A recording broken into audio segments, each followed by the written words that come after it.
Hey, what's up everyone? SCChirp here with another World of Warcraft video. This time I'm going to be telling you guys how you can actually make a pretty substantial amount of gold in patch 4.3. I'm going to try to keep this video short, but it is a little bit longer than probably the rest of my videos. But if you'll stick with the entire video, I think you'll be pretty surprised with the results. Alright, so what you will need for this guide to work correctly is a Jewelcrafting and Enchanter character. And that's what I'm going to be talking about in this video, and how you can make money with those professions combined. To tell you guys about how much money I made off of doing a video like this, or this kind of plan that I'm going to be talking about in this video, it was around a 2-day span. I made about 50,000 gold or so. So that kind of just shows you how effective this method is right now. Alright, I kind of have this guide broke up into like 7 or 8 different parts. And the first step that you're going to have to take in order for this to work is, like I said, obviously you're going to need a Jewelcrafting and Enchanting character. But once you have that taken care of, or if you already do, you're going to want to start by farming a lot of Obsidian, Elementium, and Pyrite ore. If you don't want to farm it and you already have some gold banked, then you can just easily go on the auction house or buy it directly out of trade chat. But you're going to want at least 50 stacks or so before doing this. Otherwise, it's better just to wait until you have a whole lot stockpiled. That way you're not, kind of wasting your time prospecting every few little stacks you get. So like I said, you're gonna want to get stockpiled on ore before you begin, and then you're gonna once you finally do get all of your ore done, you get a massive stockpile of ore. You're gonna send it to your Jewelcrafting character, and from there you're gonna want to prospect all this ore down into gems. You're gonna get 12 different gems total, 6 green ones and 6 blue ones, and here's what you're gonna do with each of those. First of all, the Carnelian gems, though I usually just sell those in trade chat on the auction house and fetch a pretty big profit off of them without doing anything to them. So I have a few different buyers on my server that will just buy them, so I just send them to them in the mail and they pay me that way. The Zephyrite is actually really useless. There's not a whole lot you can do with it right now, and so they don't really sell in the auction house. I usually just vendor them because they're a waste of time to even mess with. Now, the Hessonite, the Jasper, the Nightstone, and the Alicite, you're going to actually want to craft them into jewelry and just throw it in your bank for now, and we'll come back to that in a little bit. Now, the 6 blue gems that you got are going to be Dream Emerald, Inferno Rubies, Ember Jewel, Demon's Eye, Ember Topaz, and Ocean Sapphire. I sell all of the Ember Topaz and the Inferno Rubies either in trade chat or on the auction house. On my server, I get around 2 to 250 gold per Inferno Ruby and around 50 gold, 30 to 50 gold for Ember Topaz. All the other gems I just currently have sitting in my bank. Alright, so now going back to the jewelry that we crafted earlier. After I prospected, all the ore I had stockpiled, I ended up with around 200 pieces of jewelry. It was around 150 to 200 pieces of jewelry. And you're going to want to disenchant every single piece of it.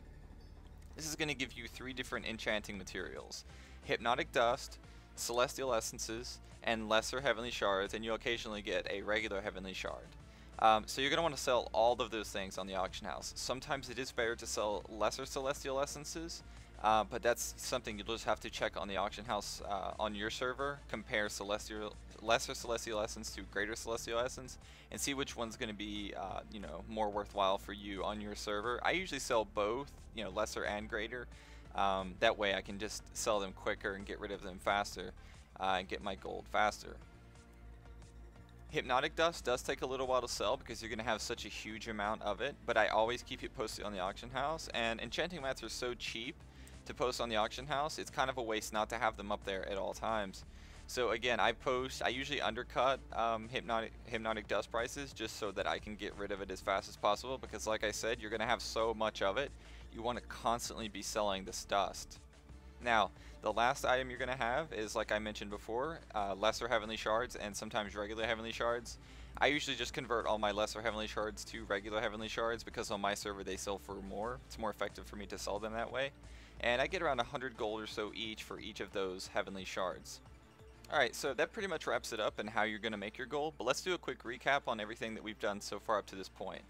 First, you want to start by collecting all the ore, either by farming it yourself or buying it off the auction house. Once you have a substantial amount of ore stockpiled, you're going to want to send it to a jewel crafter and disenchant, or not disenchant, but prospect the ore into gems. From there, you're going to want to sell the Carnelians and the Inferno Rubies and the Ember Topazes, either on the auction house or through trade chat. I usually throw the rest of my blue gems in my bank, and then use the Hessonite, the Jasper, the Nightstone, and the Alicite, and just create them, use them to create jewelry. And once you have all your jewelry completed, you just disenchant it into disenchanting materials, and then you'll sell all of those materials on the auction house. And that's pretty much all there is to it. Like I said, it can be a lengthy process, but I usually spend, a little time every week working on this, and it's been great since patch 4.3 and before patch 4.3 obviously also, to make a pretty substantial amount of gold. I hope this guide was helpful for you guys. I know it's been a little bit unorganized, and I tried to throw it together kind of quickly. But I tried to do it a couple different times. The first time I tried to record this, it took around 15 minutes, and so I was going to do a really in-depth guide, but I don't know how long I can keep your attention. So I decided to try to make this a little bit shorter and a little bit easier to understand. But I will try to also include some good information down in the description below, so definitely check that out if you have problems understanding anything in this video. Or just let me know in the comments below. Feel free to ask questions. I'd love to hear from you guys. But if you did enjoy this video, please give me a thumbs up. If you haven't yet, please consider subscribing to my channel. And like I said, just if you do have any questions, let me know in the comments below. Thanks for watching.